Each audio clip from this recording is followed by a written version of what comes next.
Boa tarde, pessoal. Meu nome é Giovana Ribeiro Zacarias e, juntamente com a Rafaela Oliveira Polo, a gente vai estar apresentando para vocês hoje o tema tamização, dentro da disciplina de Física Industrial, com o professor Fernando Boldrini. Então, dentro desse assunto, a gente vai estar falando um pouco sobre a introdução do que é a tamização, quais os equipamentos que são usados. Vamos estar falando também sobre a classificação das tamizes, sobre a classificação das malhas que compõem essas tamizes, então, do que elas são constituídas, como elas são classificadas. Vamos estar falando também sobre física das partículas, ou seja, o estudo dos pós em si. Vamos estar falando das aplicações da tamização na área da farmácia, e dentro desse tópico de aplicações da tamização, vamos discutir sobre a física das partículas quanto à análise por tamanho. Também vamos discutir sobre a separação por tamanho através de métodos por tamizes. E também vamos mostrar para vocês nossas referências bibliográficas. Então, pessoal, inicialmente, a tamização ela é uma operação destinada a separar mecanicamente partículas sólidas a partir das malhas de um tecido apropriado. Essa imagem aqui para ilustrar o que é uma tamiz e do que ela é constituída. Então, através dessas malhas que compõem cada tamiz, a gente faz o processo de tamização, que é a separação dessas partículas. E a tamização, ela pode agir de duas maneiras diferentes, ou como uma operação separativa, ou seja, igual o exemplo que a gente trouxe aqui na primeira imagem, que é um aparelho utilizado para tamização, onde se coloca várias tamizes de tamanhos diferentes, de aberturas diferentes, e através do processo mecânico de agitação, a gente consegue separar essas partículas das maiores, das menores, através desse peneiramento, né? Então, a gente consegue separar as partículas pelo tamanho. E uma outra forma de trabalhar com a tamização juntamente com a pulverização, a gente consegue uniformizar o tamanho de partículas. Então, como é o exemplo aí da imagem 2 e 3, utilizando uma ação mecânica, a gente consegue, então, diminuir o tamanho dessas partículas e consegue fazer com que elas passem pela tamiz, né, e garante um pó de tamanho uniforme. Aí a gente trouxe aqui para ilustrar melhor para vocês entenderem como é o método de separação. Então, a gente coloca esse pó sobre a tamiz, que está ilustrado aqui como esses risquinhos azuis, e através de uma agitação mecânica, a gente consegue que os pós finos passem pela tamiz e que os pós grossos fiquem sobre a tamiz e possam ser separados. Então, a tamização ela é feita através do instrumento chamado tamiz, e essa tamiz ela é constituída de um aro de tamanho variável, mas normalmente ele tem uns 15 centímetros de altura, e também uma malha que varia de acordo com o seu tamanho e também a sua constituição. Então, essas malhas elas podem ser constituídas de ferro galvanizado, de latão, de aço inoxidável, de seda, de crina ou de fibras sintéticas. E na prática farmacêutica, a gente usa dois tipos de tamizes, que são denominadas tamizes simples e tamizes cobertas. As tamizes simples são essas que a gente já vem demonstrando nas imagens aí para vocês. Já as tamizes cobertas é o sistema de tamizes fechado, como esse retratado aqui na imagem. Então, através desse sistema de tamizes cobertas, a gente não tem contato com o pó que está sendo tamizado. Então, esse sistema fechado, coberto, ele é empregado para tamizar drogas que são irritantes ou tóxicas, ou um exemplo também, se a gente está trabalhando ali com a manipulação de um antibiótico em pó, e aí o manipulador fica naquele contato direto ali na hora de tamizar com o pó, ele pode, ao longo do tempo, trabalhando com esse antibiótico, desenvolver uma resistência bacteriana. Então, é por isso que a gente usa esse sistema fechado de tamização, para conseguir tamizar sem ter o contato com o manipulador e com a atmosfera. E a principal parte do tamiz, então, é a malha, que é o tecido tamizante, é o que proporciona a tamização, né? E, independente do material que constitui essa malha, seja de ferro, de aço, como eu citei para vocês, ele vai ser constituído por um certo número de malhas por unidade de superfície. E é isso que vai diferenciar cada malha e cada tamiz. Então, como que essas tamizes elas eram classificadas no início? Então, inicialmente, se dava um número para a tamiz, Porém, esse número ele não tinha relação com as dimensões da malha. Então, era um número apenas para poder diferenciar mesmo, não tinha relação com nada que envolvia a tamiz. Aí, posteriormente, eles começaram a classificar as tamizes de acordo com a numeração que indicava o número de malhas por polegada ou centímetro. Mas perceberam que só essa numeração de número de malhas não era suficiente para poder diferenciar essas tamizes. Então, se estabeleceu um critério que é usado atualmente, que é mais rigoroso na classificação. Eu vou mostrar para vocês agora no próximo slide. Então, por que apenas o número das malhas não era suficiente para poder classificar essas tamizes? Olha só esse exemplo da imagem. Eu tenho duas tamizes, a tamiz A e a tamiz B, e elas têm o mesmo número de malhas, porém o diâmetro do fio é diferente. Então, se a gente for pensar em passar um POC nessas tamizes, a gente conclui que as partículas que vão passar na B são menores do que as partículas que vão passar na tamiz A, por causa do diâmetro do fio. E aí, a partir disso, quando se notou isso, começou a classificar as tamizes a partir tanto do número de malhas que compõem ela, quanto das aberturas e do diâmetro dos fios. Então, pessoal, as aberturas que compõem as peneiras, tamizes, né, elas são quadradas, na maior parte dos exemplos, e são identificadas, essas aberturas, como mesh. Então, o mesh, ele é o número de aberturas por polegada linear. Então, a gente tem o número da tamiz como igual ao número de mesh, que é conhecido. E o número da tamiz, ela indica a abertura de malhas por micrômetros, então a gente trabalha com micrômetros, e o fio que compõe essa malha, ele tem um diâmetro definido, e esse diâmetro ele pode variar dentro dos limites pré-definidos.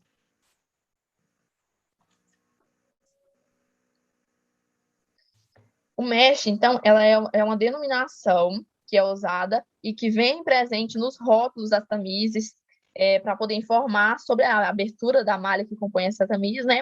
Mas o mesh, que é da série Tyler, denominação que não é usada no nosso país, é usada em outros países. No Brasil, a gente segue a denominação estabelecida pela STM, que é a ABNT, e se a gente for olhar aqui nesse gráfico que eu trouxe aqui de exemplo para vocês, e relacionar a primeira coluna com a segunda, que a primeira é a da STM, que é da ABNT, e a segunda é da série Tyler, que é MESH, que é usado em outros países, a gente vê que as numerações de abertura das camisas praticamente as mesmas, elas são equivalentes. Então, a gente pode dizer que é a mesma coisa, mas no Brasil se usa a denominação ABNT da STM.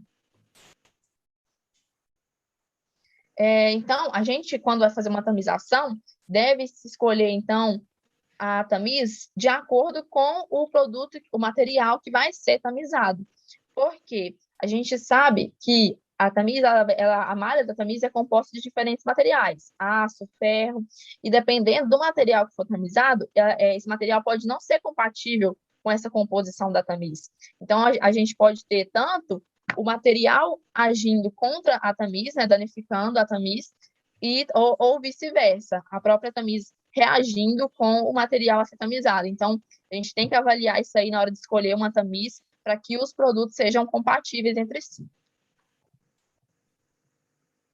Então, eu trouxe aqui um exemplo para vocês. A gente vê aqui que a tamiz, ela varia de acordo com números, e quanto menor o número, maior é a abertura dessa tamiz. Então, aqui um exemplo. A tamiz número 8, ela tem uma abertura de 2,38 milímetros. Então, é uma abertura grande na malha. Então, isso proporciona a passagem de partículas maiores e acaba formando pós mais grossos, né? Então, o exemplo aqui da tamiz número 8, a gente forma um pó muito grosso e que pode ser usado para a formação de comprimidos ou granulados efervescentes. E já no exemplo da tamiz número 60, já é uma tamiz com um número maior, mas com um diâmetro menor, a abertura já é de 0,250 milímetros, então é bem menor do que a tamiz número 8. E aí a gente já usa os pós que são formados, que são pós mais finos, né, por passar partículas menores por essa tamiz, para usar tanto em comprimidos, também em granulados efervescentes, mas também é usado na encapsulação. Então, para encapsulação, a gente já usa tamizes maiores para ter partículas menores. Então, as tamizes, naquele sistema fechado que eu citei para vocês, que é muito utilizado, elas são usadas, padronizadas para se encaixarem uma acima da outra.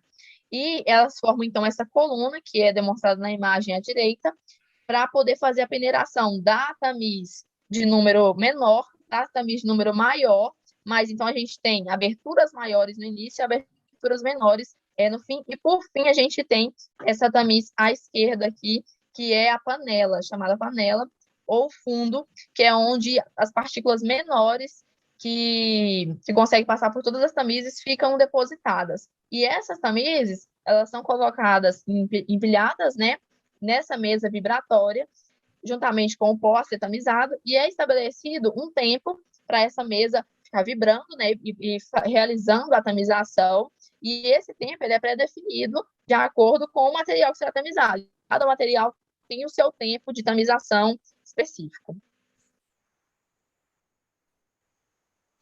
E a quantidade de pó retido em cada uma dessas tamizes e na panela também, eles serão determinados por pesagem. Então, a gente retira ali cada uma das tamizes, faz a pesagem dela e posteriormente faz os cálculos, dividindo a massa que foi retida em cada uma pela massa total. Então, a partir desses cálculos, a gente consegue determinar o tamanho médio das partículas, dentre outros. Então, aqui, ó, realizando os cálculos, como eu falei para vocês, através da análise granulométrica, a gente consegue determinar o tamanho médio de partículas, porcentagem que ficou retida em cada uma das tamizes, e então a gente conclui no final, após a elaboração de gráficos, se a mistura dos pós será homogênea ou heterogênea. Esse aqui é um exemplo que a gente vai estar explicando melhor na prática. Então, gente, de modo geral, as aplicações da tamização na área da farmácia entra na parte de separação de corpos sólidos. Então, a gente consegue separar partículas maiores das menores, que estão compondo ali aquela mistura de pós. E, posteriormente, então, a gente analisa de qual forma farmacêutica aquele tamanho de partícula seria ideal. Também a gente consegue estabelecer as dimensões das partículas que constituem os pós. Então, sabendo que aquela partícula passou naquela tamiz X, a gente sabendo o diâmetro dela, a gente consegue estabelecer também o diâmetro da partícula. E aí a gente sabe melhor sobre a dissolução dela, qual forma farmacêutica será mais bem aplicada. E também na área da farmácia, a gente utiliza para desagregação de pós, a tamização, né? Uma vez que a umidade, por exemplo, ela é um fator na agregação dos pós, né? A gente pode ter uma mistura mais agregada a partir da umidade alta. Então, e também, para a gente produzir misturas mais homogêneas, a gente usa a tamização, uma vez que se a gente tem também partículas muito pequenas, elas podem estar se agregando ali, né, e não fazendo uma mistura tão homogênea dos pós. Bom, então, como a Giovana explicou, na tamização nós utilizamos os pós, né? E então nós temos que, além de estudar a tamização, nós temos que estudar a física dessas partículas, né? Que é o fluxo desses pós. O estudo dos pós propriamente dito. E nós sabemos que o pó, ele pode ser dividido em duas características, sendo ele a forma física do material ou ele a designação de uma forma farmacêutica, por exemplo, o pó efervescente, né? E a forma física do material são aqueles pós compactados que vão ser utilizados para a fabricação de comprimidos, ou eles mais soltos que vão ser utilizados na produção das cápsulas. E a maioria das matérias-primas farmacêuticas, sejam elas ativas ou inativas, elas vão existir como sólidos, sendo eles amorfos ou cristalinos. Então, por que a gente estuda a física de partículas e o que seria esse estudo desses pós? Bom, antes da gente estudar o pó propriamente dito, nós temos que entender que eles possuem características, sejam elas físicas, químicas, morfológicas, de solubilidade, e isso vai afetar diretamente lá quando o fármaco ele já estiver pronto, na permeabilidade de membrana, por exemplo, o fluxo desse pó e a estabilidade desse pó. Isso tudo está relacionado com esse estudo da tamização. Porque na tamização nós vamos ter a análise do tamanho dessas partículas, com todas essas características, e nós vamos ter a separação do tamanho dessas partículas, que é importante também para a produção final do medicamento. Então, para isso tudo, nós utilizamos o método por tamização. Bom, aqui eu trouxe duas tabelas. Uma que a Giovana já trouxe e uma outra que eu tirei da Farmacopeia. É uma farmacopeia internacional, que é a United States Pharmacopeia, que possui uma sigla de USP. Na USP, eles denominam como se as partículas elas tivessem graus. Então, assim, vamos supor, existem 5 graus, que é o grosso, o moderadamente grosso, o fino e o muito fino, que foi o que a Giovana falou lá atrás. E nós temos o número de tamis e a abertura dessa malha, que é por onde vão se passar esses pós. Então, por exemplo, quando vocês analisam o número de tamis e analisam a abertura das malhas, nós concluímos que quanto menor o número do tamiz, maior é a abertura dessa malha. Então, por exemplo, no tamiz número 8, nós temos um pó muito grosso, então ele vai passar por quê? Porque a sua malha ela tem uma abertura de 2,38 milímetros. Já no tamiz 100, por exemplo, esse pó muito grosso ele não vai passar. Por quê? Porque a abertura dele é de 0,149 milímetros. Então, ele já está lá em micrômetros, né? 149 micrômetros. Se for um pó muito fino, ele vai passar. Porém, se for um pó muito grosso, não vai. Então, tá aqui, ó. Eles denominam, na farmacopeia tem essa padronização da finura dos pós ou da grossura dos pós. Então, por exemplo, um pó muito fino, ele vai ser utilizado para fazer aquela encapsulação dos medicamentos, que foi o que eu citei lá no início. Um pó muito grosso, ele já é um granulado, então ele vai ser usado para medicamentos efervescentes, que foi o que a Giovana já tinha explicado anteriormente. Mas o que eu quis mostrar aqui é que existe uma padronização pela farmacopeia para a classificação desses pós, dessas partículas. Bom, na análise, nós podemos encontrar a diferença no tamanho que são capazes de interferir os aspectos farmacológicos. Então, esses aspectos farmacológicos, eles vão interferir na velocidade de dissolução dessas partículas, na distribuição dessas partículas, seja uma distribuição uniforme, e no grau de aspereza dessas partículas. O que seria esse grau de aspereza? É como se fosse o grau de dureza dessas partículas. E isso tudo, ela vai influenciar diretamente na eficácia terapêutica do medicamento. Então, dependendo das variações nas partículas e nas alterações em suas características, que foi aquela que eu citei lá no início, sejam elas físicas, farmacológicas, químicas, morfológicas, vai ocorrer uma mudança na eficácia do medicamento, certo? Então, por que a tamização por tamanho é importante? Lembrando que a análise por tamanho é uma coisa, que é aquilo que eu falei das duas tabelas, e a separação por tamanho é outra coisa. Na separação por tamanho, nós vamos ter o seguinte: ela é utilizada principalmente para, de alguma maneira, prevenir a poluição ambiental. Por exemplo, vamos supor, você tem o uso de um pó, e esse pó, alguma parte dele, por exemplo, a parte principal dele, que é o produto ativo, ele é bom para o uso. Porém, mas de alguma outra forma, o descarte errado desse pó pode fazer com que tenha uma poluição, por exemplo, do solo. E também para aplicação e uso de produtos ou subprodutos que são valiosos. Valiosos, nesse caso, seria a substância ativa.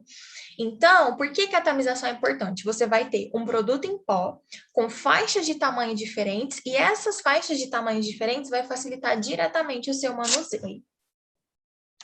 Então, aqui eu trouxe a mesma imagem que a Giovana trouxe anteriormente. Aqui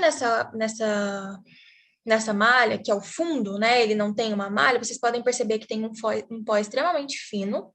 E já nessa malha aqui, tá vendo que ela é bastante grossa? Ficaram retidas apenas alguns grãozinhos. Então, possivelmente, o que eles vão utilizar é essa parte do fundo e esse outro será para descarte. Ou para algum uso em outro tipo de medicamento. Outro tipo de forma farmacêutica. Bom, como eu disse, existe essa diferença entre a análise por tamanho e a separação por tamanho, e isso está no tamiz. Porque na separação por tamanho, os tamizes eles vão utilizar volumes maiores de pó e eles serão tamizes maiores em área e mais robustos. Então, nós temos 3 métodos principais que utilizam a tamização, que é por agitação, por escovação e por centrifugação. No primeiro método, como o próprio nome já diz, ele vai ocorrer uma agitação. Nós teremos os tamizes acoplados a um volante desbalanceado nessa base, e esse volante desbalanceado, ele vai ser responsável por gerar uma rotação excêntrica, ou seja, essa rotação ela não é central, certo? Então, o que acontece? Ela vai promover um movimento rotacional de baixa amplitude, e essa baixa amplitude vai fazer com que haja uma alta intensidade. Então, nessa alta intensidade, vai ocorrer a separação por tamanho das partículas, de acordo com cada abertura de malha desse tamiz. E aí, a eficiência de saída desses tamizes pelo giro vai ser maior do que se fosse, por exemplo, por oscilação. Então, assim, esse volante desbalanceado causando essa rotação excêntrica por esse giro tem uma maior eficácia do que se fosse apenas por vibração dessa base ou por oscilação. No método por escovação, como o próprio nome já diz, nós utilizamos uma escova em forma de espiral. Essa escova ela vai ser conectada no centro do tamiz circular, é um tamiz circular longitudinal. E é importante salientar aqui exatamente isso, que, por exemplo, em maior escala, utilizaremos um cilíndrico longitudinal. Em menor escala, vai ser um tamiz circular. Esse aqui é cilíndrico e o outro será um tamiz circular vertical. Então, o que acontece? No método por escovação, essa escova, ela vai fazer com que rotacione as partículas. Porém, rotacione as partículas na superfície do tamiz. Porém, é importante que essa escova ela não pressione o tamiz, porque se ela pressionar, pode acontecer o quê? Vai rasgar a malha e aí vai misturar todas as partículas. Então, seria meio que um serviço desperdiçado. Então, a escova ela tem que ficar encaixada nessa região central do tamiz circular, do tamiz cilíndrico, porém ela não pode forçar as malhas. No método por centrifugação, serão utilizados tamiz cilíndricos verticais, e as partículas, elas vão ser atiradas na lateral do tamiz. E isso vai ocorrer por quê? Porque existe um rotor, ela vai estar conectada a um rotor de alta velocidade por um certo período de tempo, que foi o que a Giovana já tinha falado anteriormente. E esse rotor de alta velocidade vai fazer com que essas partículas se atirem ao redor, nas laterais dessas tamizes. Então, imaginem assim, sabe aquela panela que a gente faz algodão doce, que tem aquele algodão doce que gira e fica grandão? Então, é como se fosse isso. Você coloca o pó, que seria o açúcar no caso, você coloca o pó, liga o motor de rotação de alta velocidade e as partículas elas vão para as laterais do tamiz. Então, o que vai acontecer? Vai criar uma corrente de ar, e essa corrente de ar vai fazer com que as partículas sejam separadas, ou seja, da mais grossa para mais fina. E eu quero deixar aqui também, claro que na separação, existem dois métodos para separar as partículas, né? Sejam elas por via úmida ou por via seca. Nessa parte da tamização por centrifugação, ela é mais utilizada na via úmida, porque ela vai ser mais eficiente, bem mais eficiente do que na via seca. Essas aqui estão as nossas referências bibliográficas e obrigada. Então, agora nós vamos dar início à tamização em sua forma prática. Então, ela vem com a finalidade de mostrar dados quantitativos sobre o tamanho, a distribuição e a forma do fármaco, além de outros componentes que vão ser utilizados nas formulações farmacêuticas. E é importante ressaltar aqui que não só no princípio ativo em si, mas na construção dos recipientes também. Várias técnicas são utilizadas para o tamanho de partícula, para a distribuição granulométrica. Uma delas é a tamização. E as definições de tamanho de partículas, o estudo propriamente dito, ele tem que ser muito bem definido, porque nós sabemos que essas partículas, elas são muito complexas. Então, por isso que existem diversas formas de determinar o tamanho e o estudo dessas partículas. O método da tamização, como nós já havíamos falado na parte teórica, ela vai ser um conjunto de tamizes padrão, que vai ser encaixada nessa base, né, a partir de uma ordem decrescente. Então, vamos lá, o pó ele vai ser colocado no tamiz situado acima, essas tamizes vão ser submetidas à agitação por um determinado tempo, normalmente é padronizado por 5 minutos, e nesse determinado tempo, essa quantidade de pó necessária vai ficar retida em cada uma delas, igual como foi falado anteriormente. Dependendo do tamanho da malha, vai ser depositado essa quantidade de pó. Se for uma malha maior, vai passar um pó mais grosso. E agora nós vamos discutir a forma, como é calculada essa quantidade de pó que fica retida nessas malhas. O objetivo desse trabalho, ele é determinar o tamanho médio das partículas de um pó e, além disso, ele vai determinar a porcentagem retida e a massa na atomização, então a massa em cada malha, que ficou retida em cada malha, e também determinar a qualidade do material e a sua aplicação na área farmacêutica. Então, pessoal, para realizar esse estudo, foi utilizado como materiais as tamizes determinadas pela ABNT 20, 35, 45, 60, 80 e 100, colocadas da maior, né, da abertura maior para a abertura mais fina, e também a panela, né, ou fundo, que é colocado no final.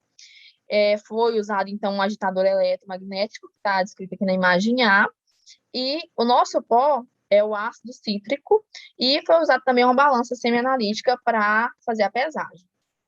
Então, primeiramente, foi montada a estrutura, o conjunto de tamizes, né, da abertura maior, que é colocada em cima, para a abertura menor, que é colocada embaixo, e abaixo de tudo foi colocado o fundo. Foi pesado 25 gramas do ácido cítrico, e esse conteúdo foi transferido para a primeira tamiz, que é a tamiz de abertura maior, e posteriormente foi montado esse conjunto de tamizes sob o agitador, né, e foi tudo ajustado. E então, o aparelho ele é acionado e ocorre a agitação de 5 minutos, que é uma agitação, que é um tempo definido para o ácido cítrico. Lembrando que varia de acordo com o material que vai ser tamizado. E então, após esse procedimento de vibração por 5 minutos, todo o conteúdo que ficou retido em cada uma das tamizes é retirado e é calculado. Então, a gente obteve aqui os seguintes resultados. Na tamiz 20, a gente tem uma massa de 1 grama. Na 35, 2,5. Na 45, 6,75. Na tamiz 60, 8. Na tamiz 80, 5. Na tamiz 100, 1,25 gramas. E, no fundo, foi obtido 0,5 gramas. E aí, a gente tem pré-definido já vem naquele slogan que eu mostrei para vocês que fica colado na tamiz, a média da abertura, a média aritmética da abertura das malhas em micrômetros. Como eu falei para vocês, a abertura da malha é dada em micrômetros. Então, na tamiz 20, a gente tem a média de 850 micrômetros. Na 35, 500 e assim por diante, até o fundo que não tem malha, né? E aí, aqui a gente tem cada uma das massas que foi pesada em cada uma dessas tamizes, né? Então, a gente já começa a construir aqui essa tabela. Aí, o que muda agora? Para a gente construir essa tabela, para analisar esses resultados, a gente tem que colocar as tamizes nessa unidade aqui, ó, a 20, que é a primeira tamiz, né, que foi utilizada, que tem uma abertura de 850 micrômetros, e dali para baixo a gente coloca nessa relação de 20 a 35, de 35 a 45, de 45 a 60, 60 a 80 e 80 a 100. Por quê? Isso está relacionado com o pó que passou, por exemplo, passou da 20, mas ficou na 35. Então, é um pó que ele consegue passar na abertura da 20, mas não consegue passar na 35. E a gente usa isso aí para fazer um cálculo da média da abertura. Então, aqui vocês vão perceber que já varia. Por quê? Olha, na 20, a gente continua com 850. Por quê? Qualquer partícula que seja maior do que 850 vai ficar ali mesmo, porque não vai passar na abertura da malha, né? Já a que passou da 20 a 35, a gente pega a soma do 850, que era a abertura da tamiz 20, mais, ó, voltei no slide, mais o 500, que era a abertura aqui, ó, da tamiz 35. Então, somamos o 850 com o 500 e a gente forma, então, a média aqui, ó, da 20 por 35. Da mesma maneira para todos. Pego a média anterior da 35, que é 500, somo com a 45, que era 355, e eu vou conseguir a média aritmética da abertura aqui da 35 por 45. E assim por diante, para a gente obter, então, essa média da abertura entre as malhas. E aí, posteriormente, a gente consegue calcular, então, a porcentagem retida, porque a gente já conseguiu aqui o número das tamises, né, essa relação, a média aritmética da abertura de cada uma delas, calculando, né, cada uma delas juntas. Conseguimos a massa que foi retida em cada uma das tamises e agora a porcentagem. Então, a gente sabe que, ao todo aqui, a gente tinha 25 gramas de ácido cítrico. Então, se a gente pesou 1 grama só na primeira tamiz, a gente tem 4% desse total retido ali naquela primeira tamiz. E assim por diante. Então, foi dado aqui a porcentagem de cada uma das massas.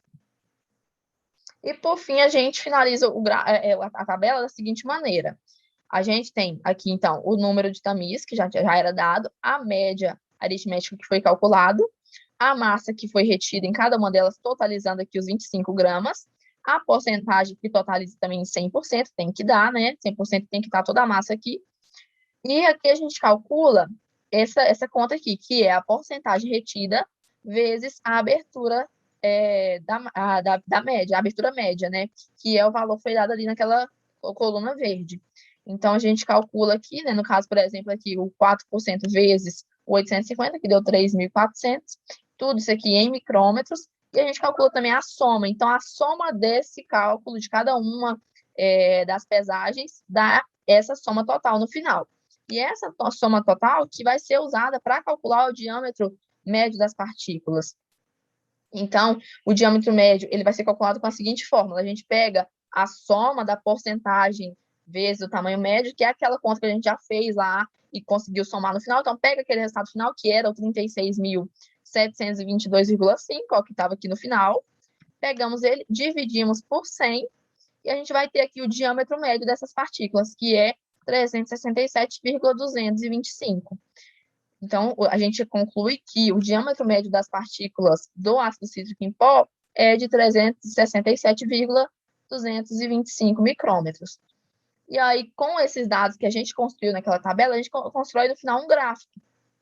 E esse gráfico aqui, como a gente consegue observar, ele apresenta apenas uma moda, então a gente conclui que é uma mistura homogênea. Caso ele aparecesse com 2 modas ou mais, seria uma mistura heterogênea. Então, a gente conclui que na aplicação na área da farmácia, esse pó pode ser usado para encapsulação, para comprimido e para outros afins, de acordo com as formulações que forem feitas na hora. Desde já, muito obrigada.